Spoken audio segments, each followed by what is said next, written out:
Hi guys, so I just wanted to do a video basically about my hand controls and how they work and what they look like, mainly for people who are maybe looking to use them in the future but don't really know much about them and what they're about, and even for people who have no use for them and just want to learn more about them. So hopefully I can provide a little information for everyone.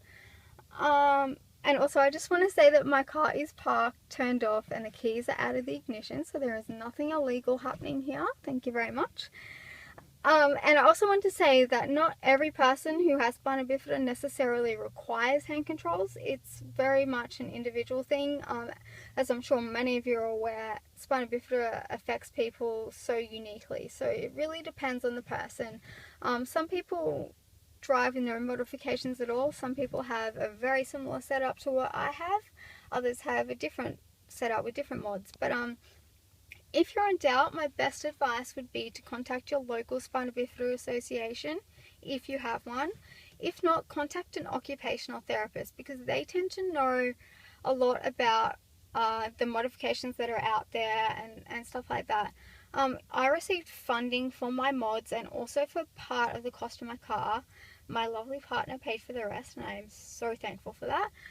But OTs tend to have a good knowledge of what's out there and what could be useful to you. I had to do an on-road and off-road assessment with my OT, and I also had to prove that I could use the modifications I was asking for, which is fair enough because you're not going to give someone thousands of dollars worth of funding for something that's completely useless for them. So that would be my main advice for people who are looking to drive. And also, not everybody born with spina bifida has the ability to drive.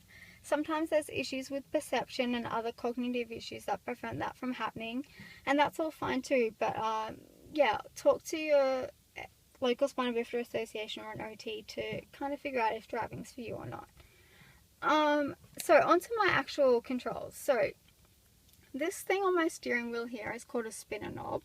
Yes, I said knob. Sorry, but someone always has to pull me up on that, so I had to mention it. And it basically, because I only steer with one hand, I steer with my left hand, and it helps me to move the steering wheel more freely, and it's really cool and really comfortable to use, and I really like it. So that's that. And so I think the main part of my modifications is this little contraption here. It's called a push pat control. And how it works is basically I push it towards my dash in order to brake, and then I push it in a downward motion in order to accelerate. And I hope you can see that. Sorry, it's on my iPhone, so I hope the quality is okay. Yeah, and so there's variations of these. There's another one called a push-pull, which is pretty self-explanatory. You push it and you pull it, but they're all pretty much similar.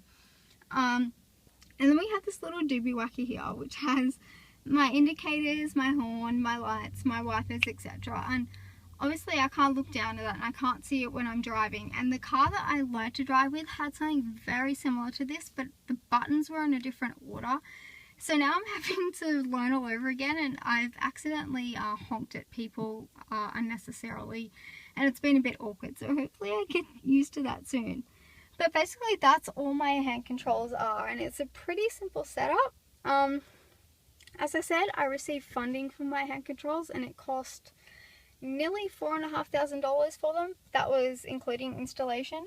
And I know the process to get these type of things done varies from country to country and even state to state. But if you're in the position to be able to do so, definitely do it. I'm so glad I did. It was such a hard slog and it took forever, and I doubted myself so much, but I am so glad I did it. So even if you're not sure, just give it a go, and then you can say at least you tried. But definitely give it a go, and like I said, I'm so glad I did.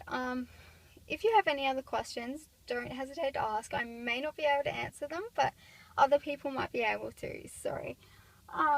Yeah, give us a shout out and I'll see if I can help you. But that's about it.